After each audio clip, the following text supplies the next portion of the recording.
Bismillahirrahmanirrahim. La prière pour le mort. Ce cours est un résumé simple de ce que tout musulman doit savoir concernant ce que l'on appelle en arabe Salatu al-Janaza, la prière pour le mort. Nous verrons à travers ce cours, si Allah nous le permet, quel est le jugement de la prière pour le mort, puis nous allons citer en détail comment cette prière doit être accomplie. Le jugement de la prière pour le mort. Sache qu'Allah te préserve, que lorsqu'un musulman meurt, il faut qu'il y ait au moins un musulman qui prie pour lui. Donc ceci n'est pas obligatoire pour tous les musulmans. Il faut au minimum un musulman qui prie pour celui qui vient de mourir.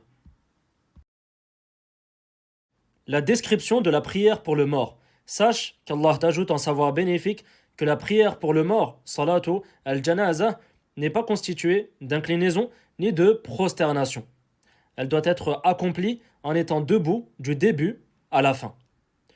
Si le défunt est un homme, l'imam va se positionner au niveau de sa tête. Et si le défunt est une femme, il va se positionner au niveau de son bassin.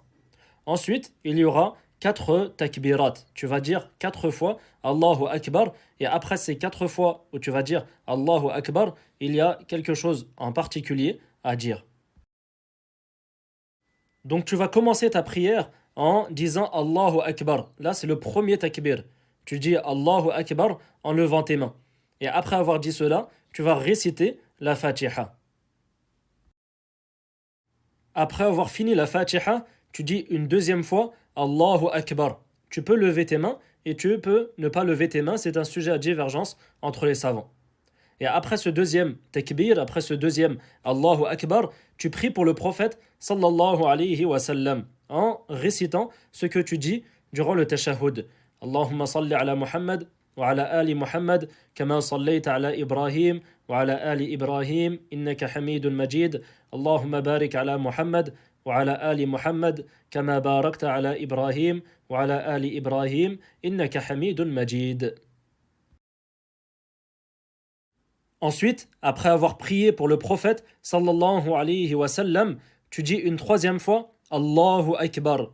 Et là, tu vas invoquer pour le défunt, tu vas invoquer pour le mort.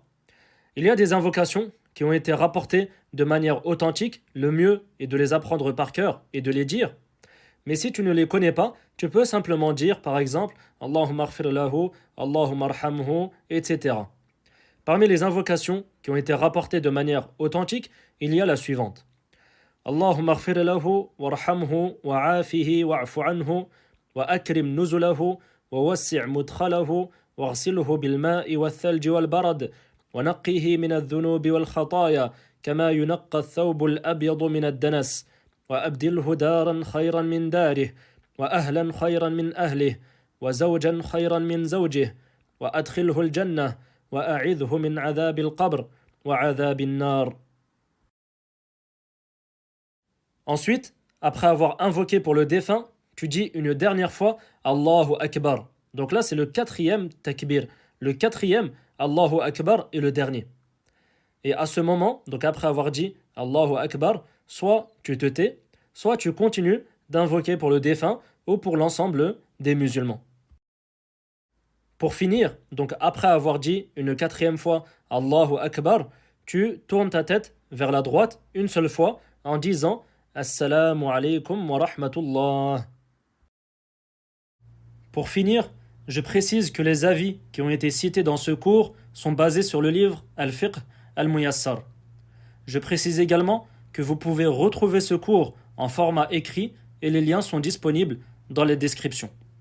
N'hésitez pas également à poser vos questions en lien avec ce cours dans les commentaires.